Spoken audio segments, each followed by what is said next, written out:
ئەسڵ پێویستەکە بێت تەسویری خۆی بکا و بە فلتەرەوە خۆی دانێ و خۆی عرسکە بۆ خودی ئەوە خۆی تاوان نییە. های خەڵکینێ حەڵاڵە ژن بێ تەسویری خۆی کا بە فلتەرەوە و هەر ژنی مسڵمان هیچ خراپەیەکیشی نەکردەوە دوای لە تۆڕە کۆمەڵایەتەکان بڵاوی کاتەوە حەڵاڵش دیوە حەڵاڵ نییە دروست نییە.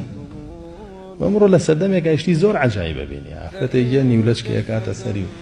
بە شان و باڵی کەسێکە هەڵەیە پیاوێکە مامۆستایەکە بانگخوازێکە سەعاتێ ئەیلاوێنێتەوە لە شوێ حەڵاڵ.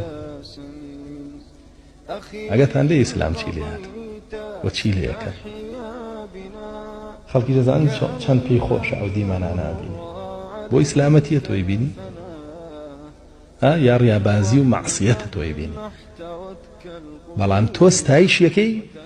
بە نرخی ئیسلام کێ ماڵین خەڵک وای لێ هاتووە بۆتە مولحید لە پێستی ئیسلامە ئەلۆ ڕوانگۆ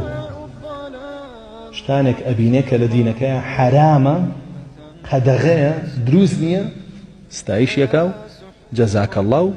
دەستخۆشی کە شەرعی نییە ئەو شتە.